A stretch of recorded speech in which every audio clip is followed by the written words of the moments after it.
Tonight, European allies work to bolster support for Ukraine as Russia launches a wave of strikes on cities across the country.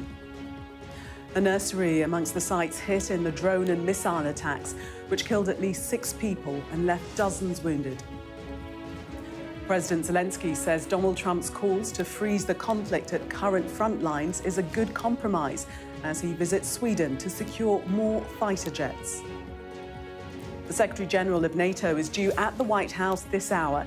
He says the US president is the only one who can deliver peace. We'll bring you the latest on that meeting live from Washington. Also ahead, the International Court of Justice says Israel is obliged to allow UN aid efforts into Gaza. We'll get reaction from the Israeli government. As millions flee violence in Sudan, UNICEF joins us from Darfur, calling for urgent action to address the humanitarian crisis. King Charles arrives for an historic state visit to the Vatican, while hoping to put the Prince Andrew scandal behind him. Plus, as the director of the Louvre admits a terrible failure in preventing the crown jewel heist, we'll hear from a leading expert in museum security about where things went wrong.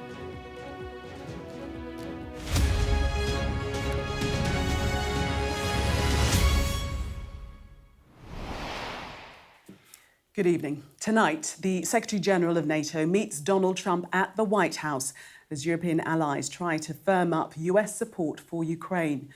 Fears were raised last week after Trump reportedly urged Volodymyr Zelenskyy to give up territory to Russia while refusing to provide Tomahawk missiles to Kyiv in what's been described as a tense meeting. The US president had been planning a second summit with Vladimir Putin, but pulled out last night after officials in Moscow made it clear they had no intention of making a deal. Hours later, Russia hit Ukraine with a large-scale drone and missile attack targeting cities across the country. And as President Zelenskyy tries to keep Washington on side, today he said Donald Trump's call to freeze the conflict at the current front lines is a good compromise.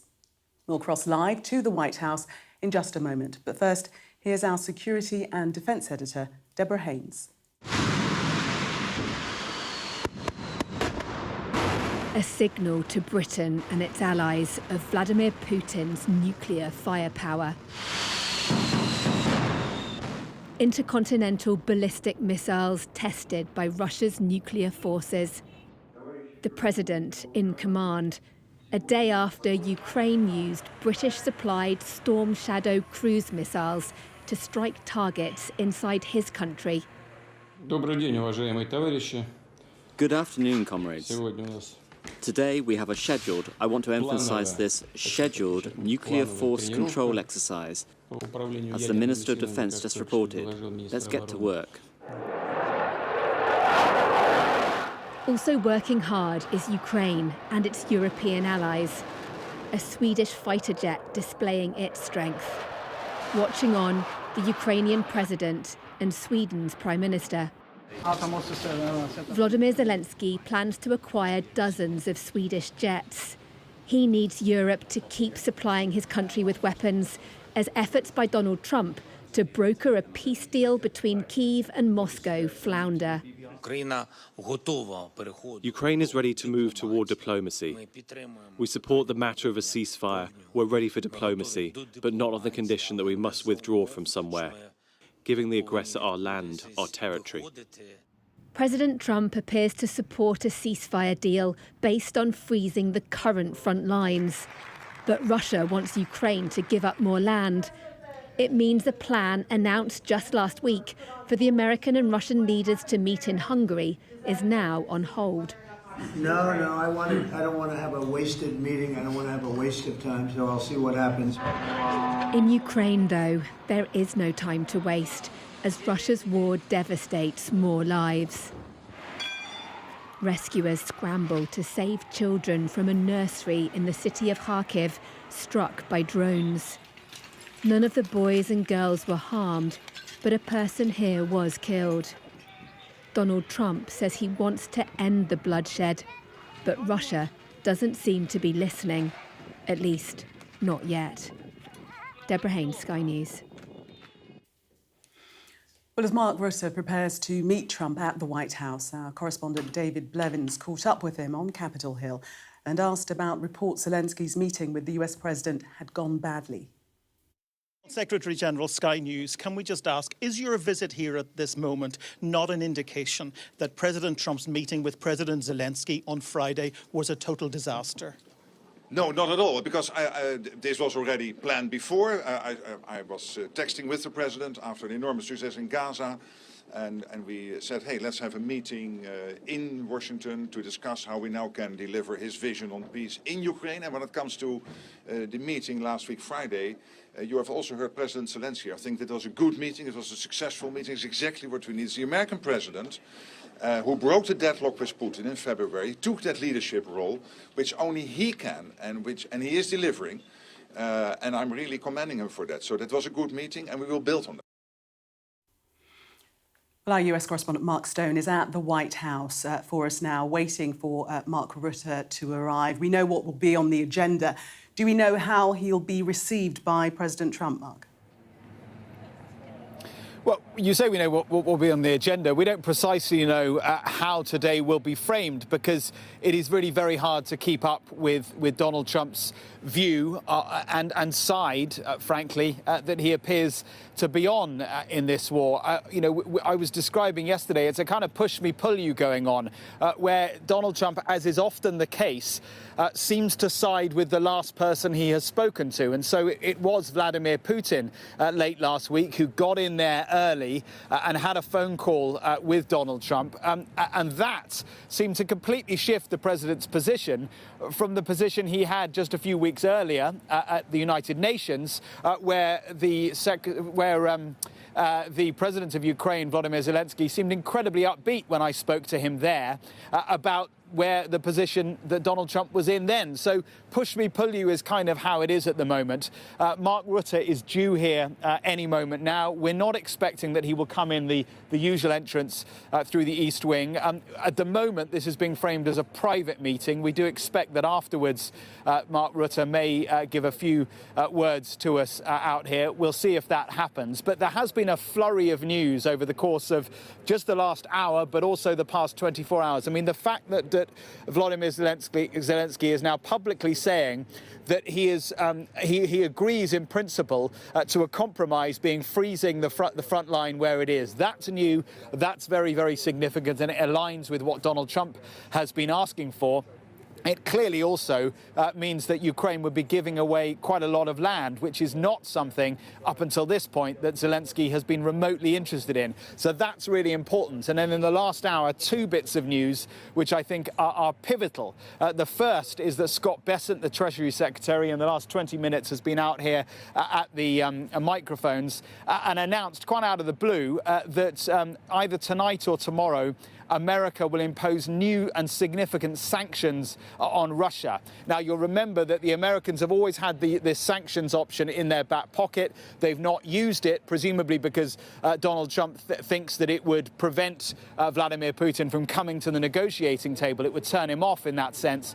But now they appear ready to put those sanctions into place. And the other bit of news is that the Americans are now allowing their own systems to be used by Ukraine to allow Ukraine to strike deep inside Russia. You saw the reports, and we reported yesterday, Deborah Haynes reported that British Tomahawk missiles were used, British Storm Shadow missiles were used by the Ukrainians in an attack overnight or yesterday. That could only have happened if the American systems were activated to allow that attack to take place. So it seems once again a dramatic shift by the Trump administration, now away from Putin and back into the Ukrainian camp. Mark, thank you very much for the moment. Be back to you hopefully when Mark Rutte arrives. Thank you. Meanwhile, President Zelenskyy went to the White House last week hoping to secure Tomahawk missiles, but returned empty-handed. Our military analyst Michael Clark looks at why Ukraine sees the long-range missiles as key in its fight against Russia.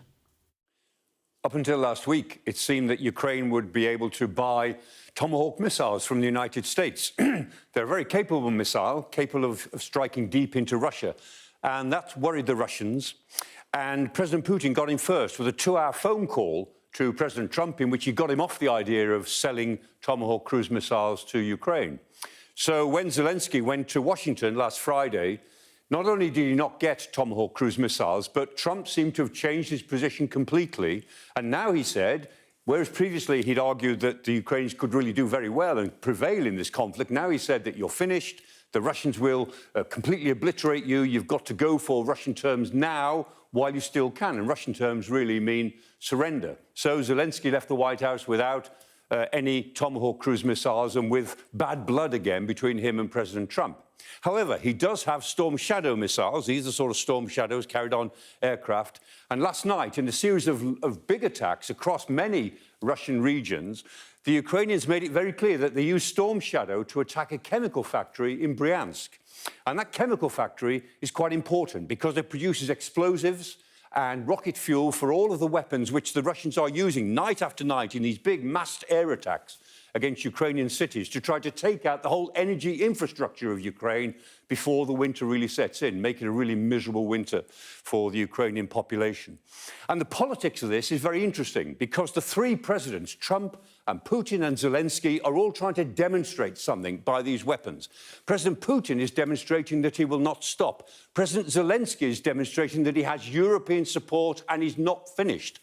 And President Trump, in one sense, he's going round in circles, but in another sense, he's not, because he seems to be on his way out of this war, and that suggests a split in the transatlantic relationship between the United States and the European powers who have to support Zelensky. And if that is the case, that split will be the most important element in European security since the establishment of NATO in 1949. Well, I'm joined now by Kurt Volker, former US Special Representative for Ukraine negotiations and former US Ambassador to NATO. Welcome to you. Thank you very much for joining us. We've heard President Trump saying that he didn't want to have a wasted meeting with Vladimir Putin. What do you think he meant by this? And who do you think called off the meeting, if indeed it has been called off? Yes. Thank you so much, Gillian. It's great to be with you. Look, President Trump had this meeting in Alaska that was kind of a disaster. It was teed up by Steve Witkoff. He thought that he had heard Putin say that there's a deal, that there's going to be a territorial swap. Ukraine gives up some territory, but Russia gives up the Kherson and Zaporizhzhia provinces, and that should be a deal. Well, on the way there, Trump learns that that is not actually what Putin is prepared to do. Putin wants everything he's already taken and more. So they ended up cutting that summit short, canceling the lunch, going back home, and it really did not go where Trump wanted it to go. This time, he put Rubio in charge of teeing up the meeting. Rubio had a talk with Lavrov on Monday, and Lavrov made it perfectly clear Russia wants everything in the kitchen sink still. They are not moving an inch. So Trump could see that this meeting, this possible summit with Putin, is not going to go anywhere. So they call it off. And now we're hearing from the White House that they're looking at tightening up measures against Russia again to try to get Putin to agree to meet and to agree to a deal. So we're going back and forth this way because Trump is really trying to herd cats here and just get a deal. I wouldn't agree with my friend Michael Clark that this is heading towards a rift in transatlantic relations or Trump pulling out of this war. Quite the contrary. I think Trump has been very consistent. All he wants is peace. All he wants is a deal. And Putin is not giving him that. So what should we read into the fact that Russian representatives are saying that they're still planning for this Trump-Putin summit, that they're still seeing it going ahead? Well, they're saying what they're wishing for. They would like to have another summit meeting like that. They think that Putin can bend Trump. And so they're trying to keep that hope alive. But I think that the administration here, and Trump personally, is really very frustrated. This is now the second or third time that Putin has lied to Trump directly to his face or over the phone, saying he'll do something, and then a few days later undoing that and saying he won't do it, or he won't actually move or make a deal. So I think Trump, it looks like he's zigzagging back and forth between Ukraine and Russia. In reality, he's just trying to figure out what it will take to get Putin to the table.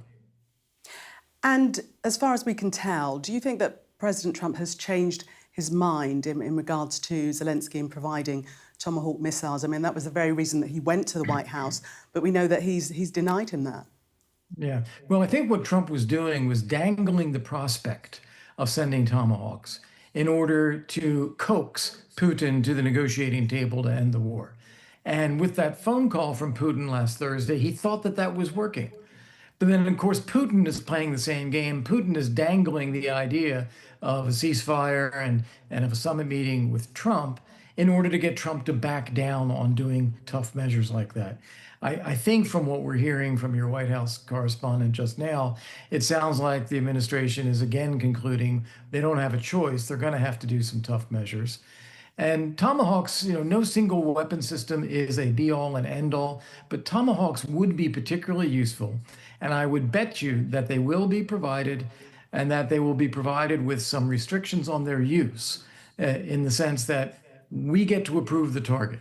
Drone factory, missile factory, even if it's 1,500 kilometers inside Russia, that's fine. But we would want to have a little bit of say over that.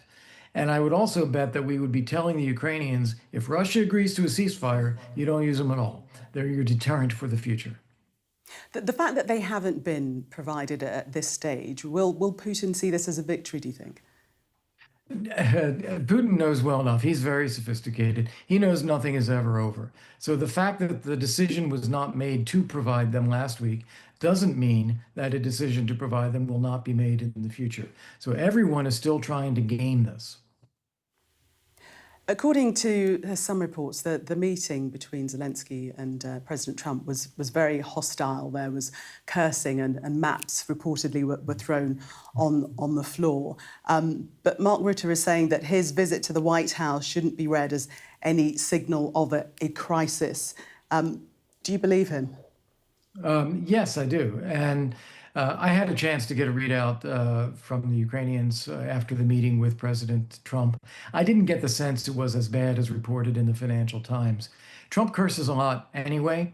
And when it comes to maps, I think what Trump is saying is he doesn't care where the line is. He doesn't care where these missile factories and drone factories are inside Russia. That's not what he's talking about. He's talking about getting Putin to the table and stopping the war, and that's what he wants to focus on.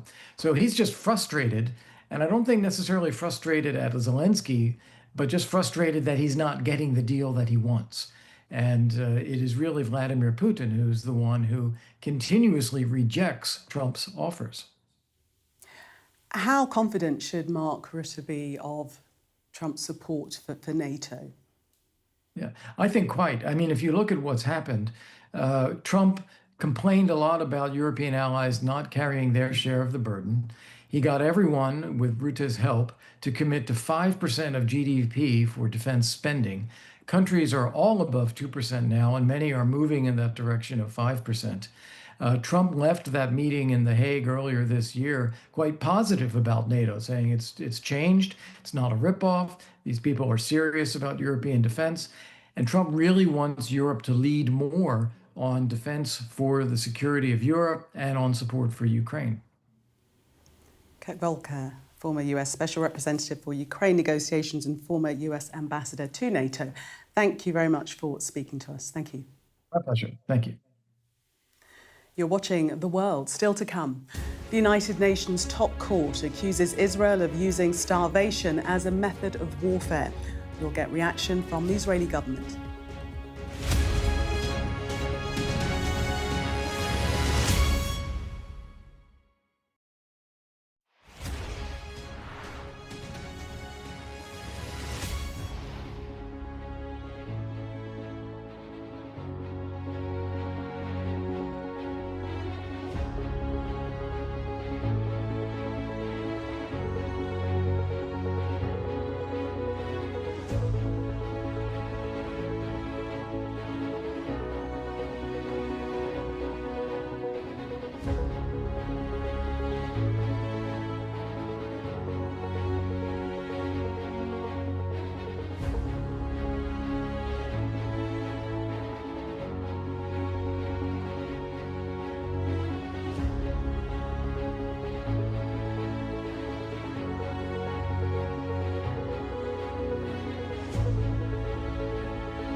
I'm Dominic Waghorn, Sky's International Affairs Editor, covering a world that seems to be unravelling. It's not his country, it's ours. Sky News, the full story first, free wherever you get your news. It's half an hour now past the deadline that Hamas issued, and we've now seen a third barrage of rockets coming in.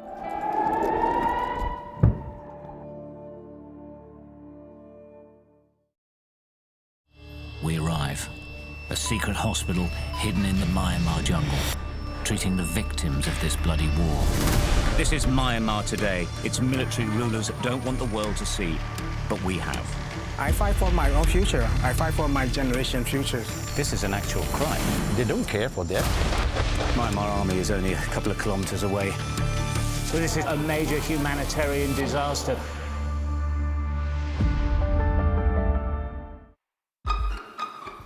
We've got your Sunday mornings covered.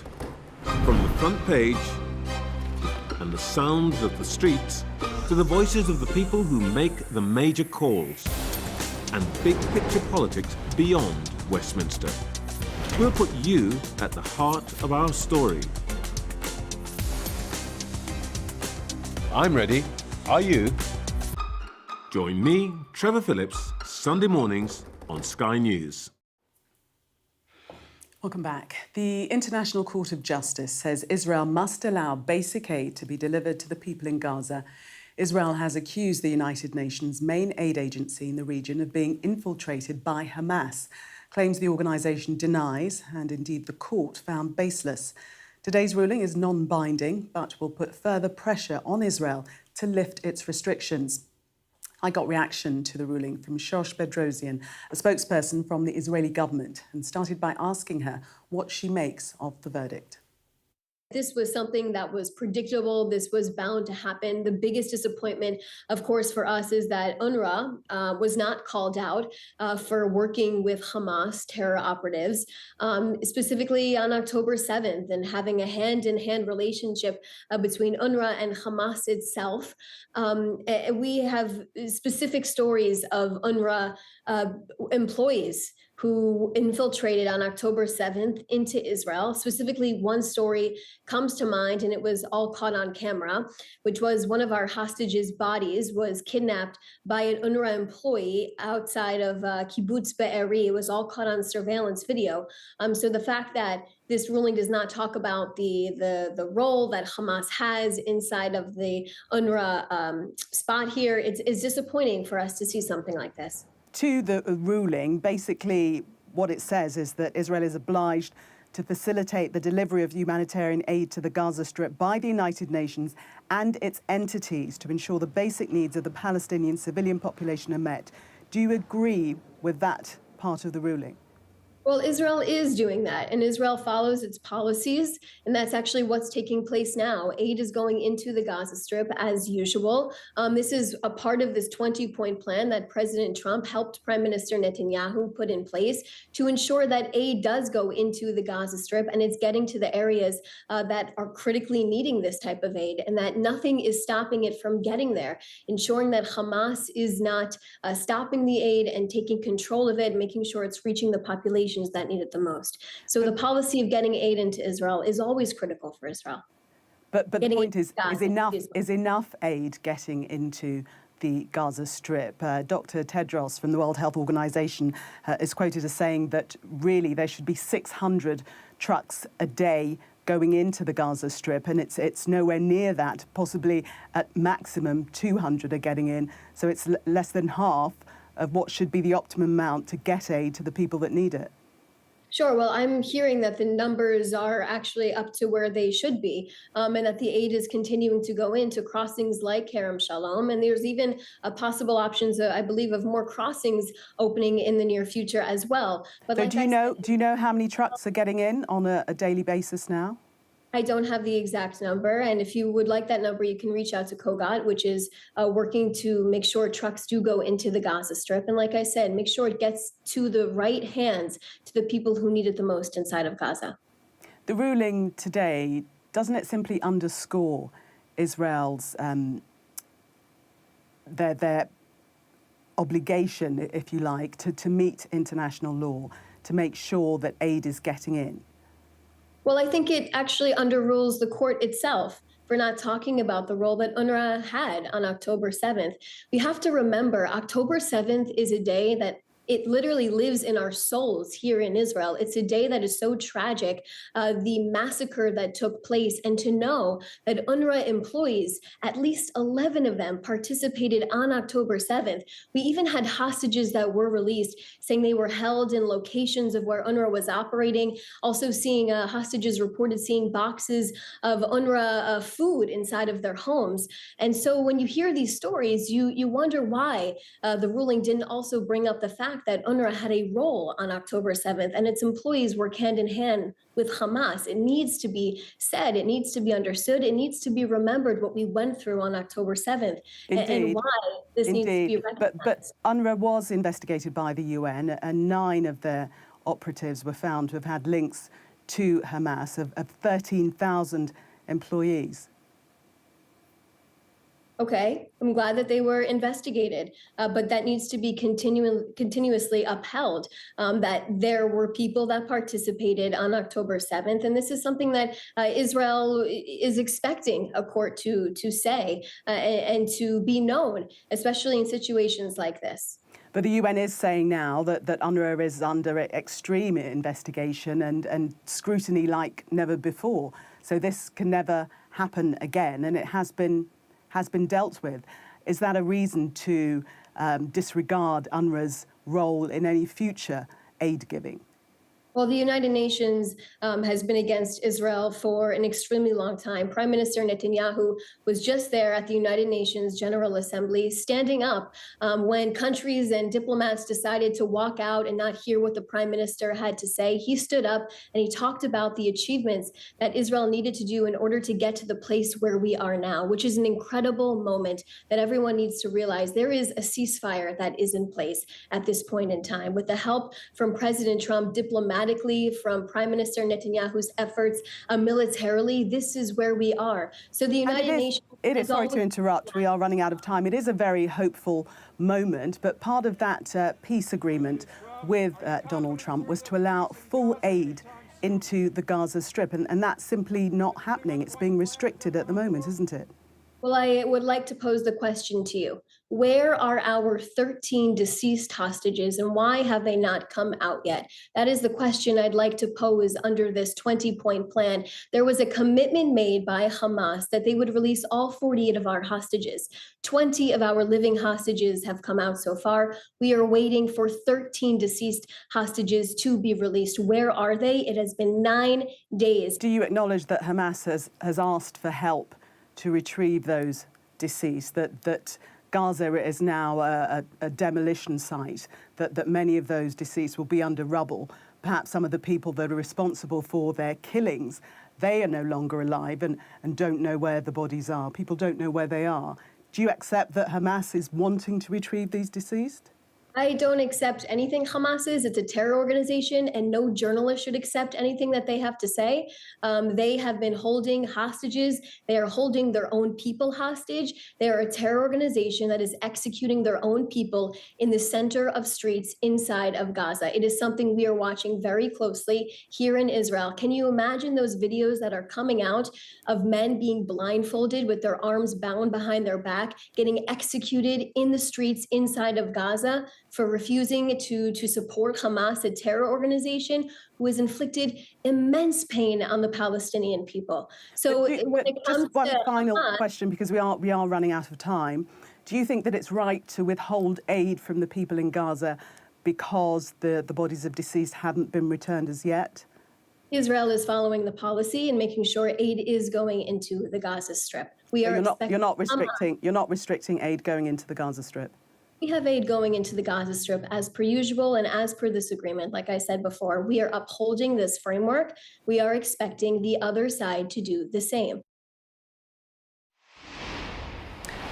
I just want to bring you some breaking news that's coming in to us. This is via a social media post on Truth Social by President Trump, in which he says that the Wall Street Journal story on USA's approval of Ukraine being allowed to use long-range missiles deep into Russia is fake news. So that there, the very latest from President Trump dismissing the Wall Street Journal story on USA giving approval of Ukraine being allowed to use long-range missiles. We should, of course, keep you updated on that story should there be further developments throughout the course of the evening. In Sudan, the planned reopening of Khartoum's main airport today after a 2.5-year shutdown has been delayed following a series of drone strikes. The airport in the centre of the capital was targeted at the very start of the civil war between the Sudanese army and the Rapid Support Forces, causing extensive damage. Our correspondent Yusra El-Bagir witnessed the army's recapture of the capital early this year. Since then, more than 1 million people have returned to Khartoum, and the military has been trying to establish some normality. But the attacks have highlighted the airport's vulnerability to drone strikes from the RSF. Their leader has vowed to target military and civilian infrastructure across army-controlled territory with drones, while fighting to consolidate control of Sudan's North Darfur region. The US Special Envoy to Sudan estimates the fighting has killed 150,000 people. As many as 12 million others have been displaced, and half of Sudan's population, up to 25 million people, are facing acute food insecurity.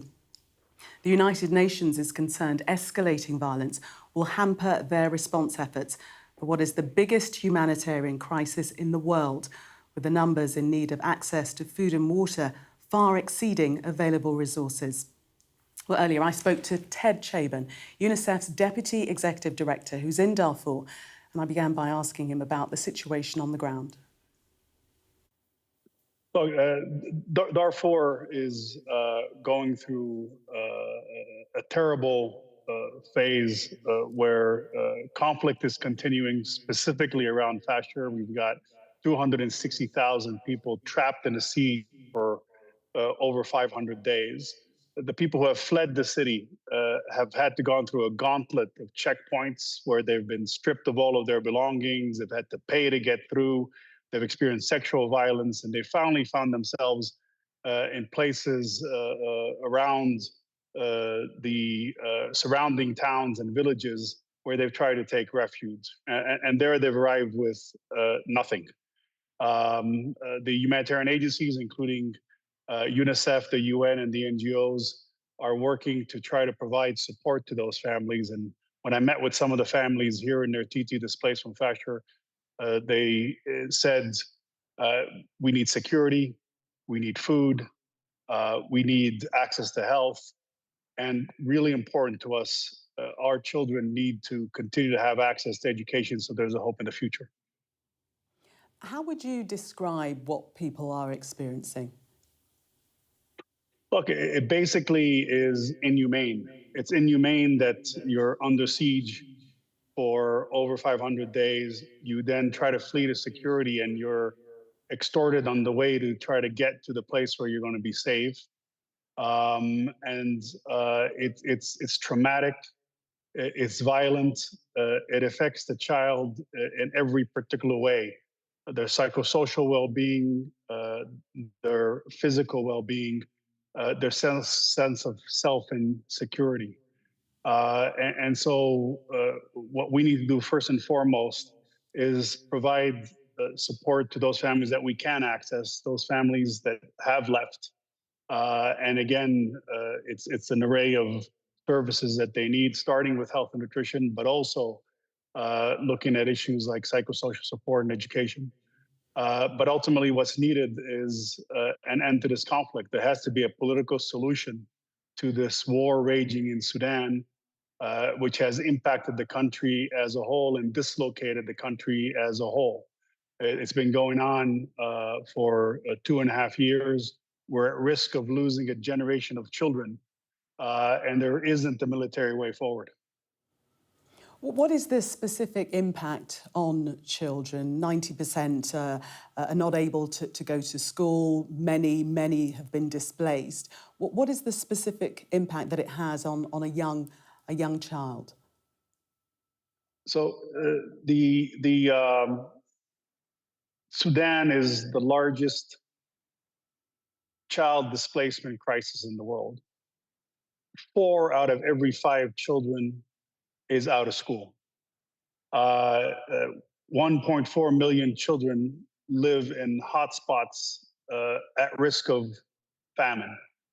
If you're malnourished at a young age, between the age of 0 and 5, even if you recover, that has consequences on your mental and physical well-being for the rest of your life. Apart from displacement and starvation and not being able to attend school, what are some of the other horrors that children have had to suffer? Every child in Sudan has experienced violence, directly or indirectly. We estimate that 2.2 million people are at risk in sexual and gender-based violence, particularly in the Darfurs and Kordofan. That sense of self-insecurity that comes with being in a family, in a stable environment is gone. And it has a profound psychosocial impact on the child. And that's why it's so important as part of the humanitarian action that we focus on, that we not only look at issues of health, nutrition, water and sanitation and hygiene, but we also look at issues of play through child-friendly spaces so that children can feel like they're children again, to look at issues of learning, which is an essential life-saving humanitarian intervention because it gives that child that sense of normalcy and that sense of security. And of course, ultimately, that there's a solution to this war, that there's a political way forward. What's your appraisal of the international attention that this crisis has received? Look, there's two things that keep me up at night, day in, day out, in addition to all the other crises in the world. The first, of course, is Gaza. And we've done everything possible to try to address the situation in Gaza. And the second is Sudan, the two places in the world where we have famine as we speak in the 21st century.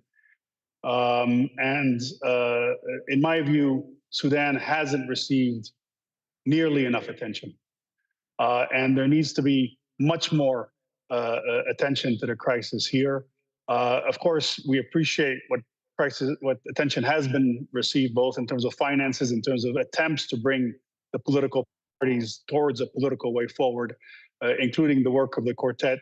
But there needs to be more done. The situation is urgent, and I appeal to your viewers, I appeal to anyone listening to really raise the bar on what we can do for Sudan in terms of resources, in terms of access so that we can be present everywhere in Sudan, and most importantly, in terms of a political way forward. Ted Shybound from UNICEF there.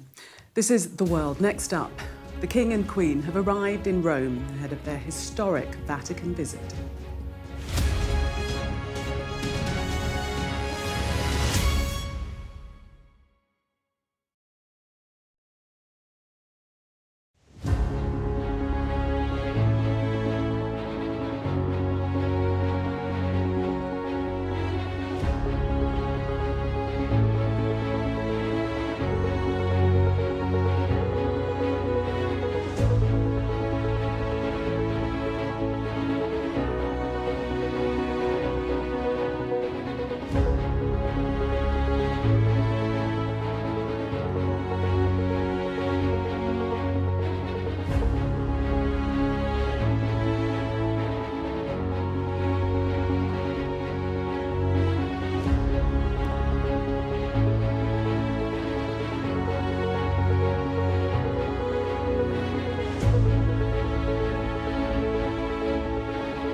I witnessed the complete destruction of a place linked to my childhood memories. This is insane. I'm Yusra Al-Bagher, Sky's Africa correspondent based in Johannesburg, South Africa. I felt awe when we saw the mountain gorillas in Rwanda. We call him the king of the jungle. This is the alpha silverback.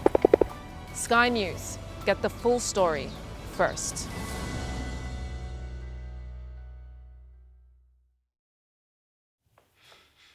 King Charles has arrived for an historic state visit to the Vatican, where tomorrow he will become the first British monarch to pray alongside a pope in 500 years. And while he'll be hoping the focus stays on that meeting with Pope Leo, days of scandal have dogged the royal family after Prince Andrew announced he would give up his titles.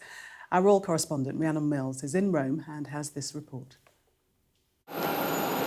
Arriving in Rome ahead of this historic moment with the Pope, the smiles cover what has been the most difficult week, with global attention focused on Prince Andrew.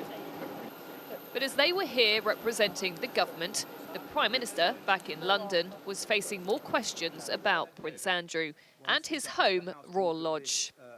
Will the Prime Minister support a select committee inquiry so all those involved can be called for evidence, including the current occupant? Well, it's important in relation to all properties, Crown properties, that there is proper scrutiny. I certainly support that. Andrew's living arrangements and the Met Police looking into claims against him, which he denies, have already been a distraction from one of the King's important interfaith visits to Manchester on Monday. Religious commentator Catherine Pepinster says this significant trip may be what the royal family needs. It will show the King doing what the King does, meeting other world leaders, representing the United Kingdom on the world stage, a reminder of what his work is about. Tomorrow, as the new Pope, Pope Leo XIV, welcomes the King and Queen, they will make history, becoming the first pontiff and monarch to pray publicly together for 500 years since the Reformation. Cardinal Vincent Nichols, the head of the Roman Catholic Church in England and Wales, has travelled to Rome for the service inside the Sistine Chapel. So tomorrow for you, how important will this moment of prayer be during what has been a difficult week, I suppose, for the royal family? What we express before God is the troubles and the pains of our hearts and our lives. And I'm sure the difficulties that the royal family face at the moment will be part of that prayer. Similarly, Pope Leo has plenty of problems to attack. All this week, Buckingham Palace have really wanted to stress they are not ignoring the seriousness of these allegations. But a statement from the King's spokesperson as they landed really says it all, trying to draw our attention back onto the religious significance of what we're going to see in the next 24 hours and emphasising just how much this moment means to the King. Which means his staff for at least one day will be doing all they can to shut out the unwelcome distraction of his brother. Rhiannon Mills, Sky News in Rome. This is The World. Next up, the director of the Louvre admits they failed to protect the French crown jewels stolen by a gang of thieves. We'll hear from a leading expert in museum security.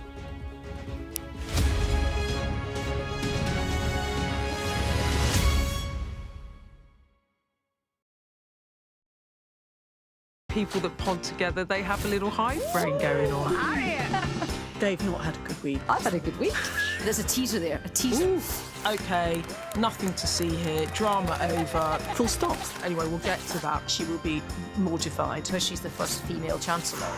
I popped upstairs, made myself a cheese sandwich, and now I'm with you. Annalise has come dressed in the magenta of electoral dysfunction. Available wherever you get your podcasts. Mr. Trump, James Matthews from Sky News. Hey, James.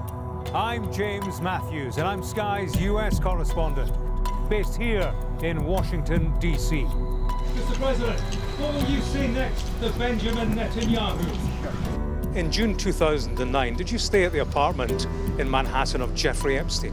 I'm not answering any questions about him. I'm Martha Kellner and I'm Sky's US correspondent. I've interviewed some of America's most recognisable politicians. Should the Defence Secretary and the Vice... Wait, what country are you from the UK? Okay, we don't give a crap about your opinion and your reporting. Mr Walker, you're anti-abortion, but 2 women say that you paid for their abortions. Are you a hypocrite, sir? Connor, what did you say to the president? What did you say? We had a great meeting. He was a great man. I'm David Blevins, one of Sky's US correspondents based in Washington, D.C. David Blevins from Sky News. Fire chiefs say that they're really stretched to the limit and running out of water. What have you got to say to that? I've witnessed the remarkable passion for politics here. Why only in America? Why is this American exceptionalism? I just want to understand why you do not think that guns are the problem. Why is this just an American problem? The anger too, and the division. Where are you from? From Sky News, UK. Yeah. Back up. Mr. Navarro, can Well, I'm allowed to ask questions, aren't I? I'm Mark Stone and I'm Sky's US correspondent based here in Washington, D.C. Vladimir Putin calls you outstanding, Mr. Musk. Has your ego and ignorance, sir, cost Ukrainian lives? David Cameron needs to worry about his own country, and frankly, he can kiss my ass. Mr. Patel, did you endanger public safety when you said the killer was in custody? Free wherever you get your news. What words do you have for Harry Dunn's family today? Have a nice day. Do you fear a fourth indictment? Is it a draw? I'm Dominic Waghorn, Sky's International Affairs Editor, covering a world that seems to be unravelling. It's not his country, it's ours. Sky News, the full story first, free wherever you get your news. It's half an hour now past the deadline that Hamas issued, and we've now seen a third barrage of rockets coming in.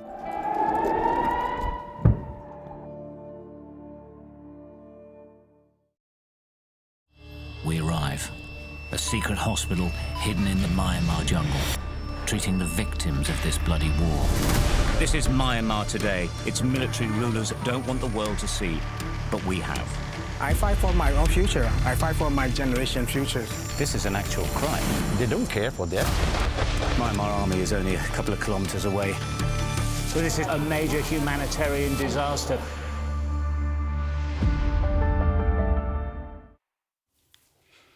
Welcome back. The director of the Louvre admitted a terrible failure to protect France's crown jewels, which were stolen from the museum in an audacious daylight heist on Sunday.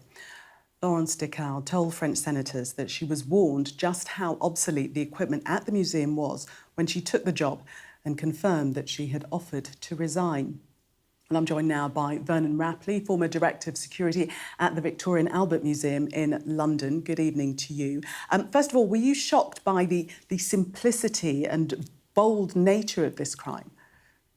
Well, absolutely. I mean, it really was a shock, the speed with which it took place, and also the time of day, the brazenness of going in during opening hours. Although you can see now why that was done, it's not consistent with other crimes that have been committed in this way. And so it would have been a shock to the museum, and it was certainly a shock to me. Yeah, speaking today, the director admitted that they'd been defeated. How difficult is it to secure a building such as a museum? Well, of course, they're incredibly complex structures. They're incredibly complex buildings with multiple layers, millions of objects, hundreds of rooms sometimes.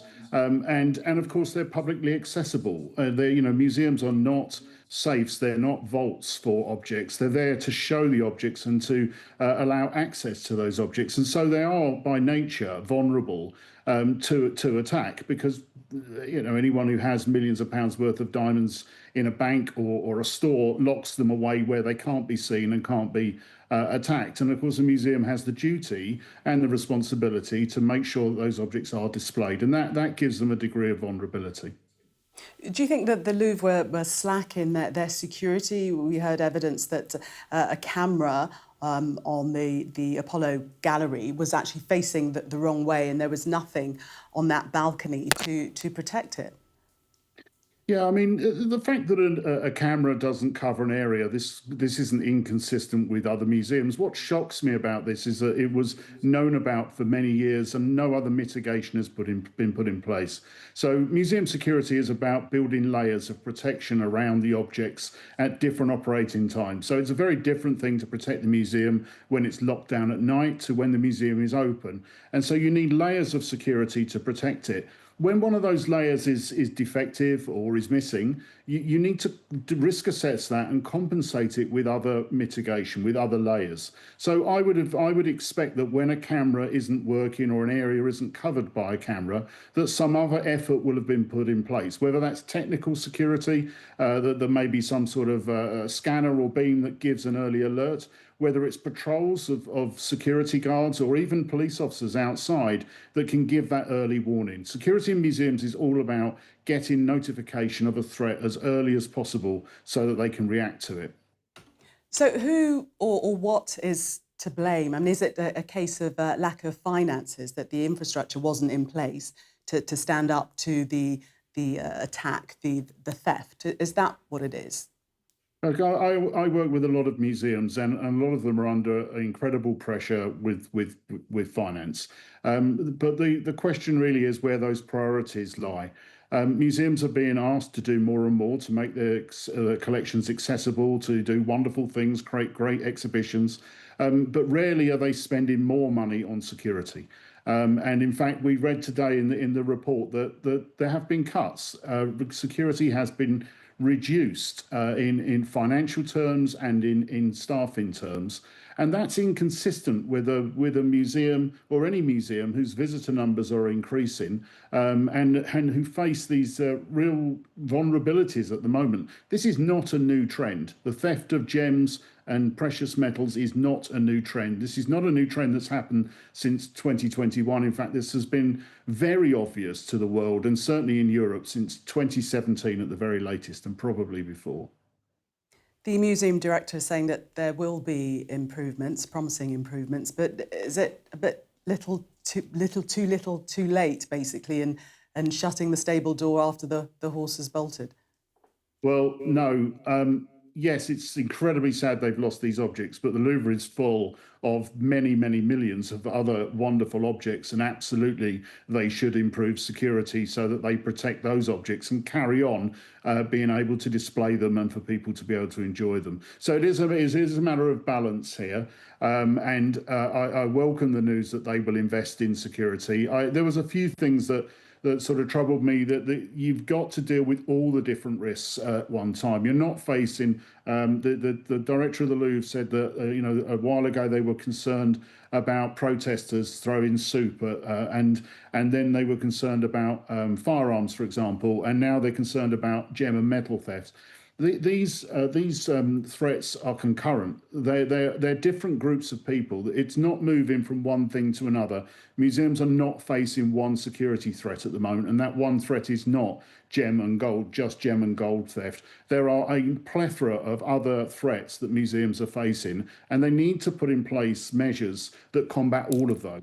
And support, because the general principles of security will prevent against an attack such as this. They'll resist, or to some extent deter or resist an insider attack. They'll also be useful for counter-terrorism, for crowd control, for people who might protest or damage objects within a museum for whatever reason. So all of these things can be improved together, simultaneously. And of course, I welcome the news that they'll now go through a sort of master plan of security to upgrade their security systems. Thank you very much for sharing all of your advice and expertise with us. Thank you. That's all from us tonight on The World. We're back tomorrow at 9.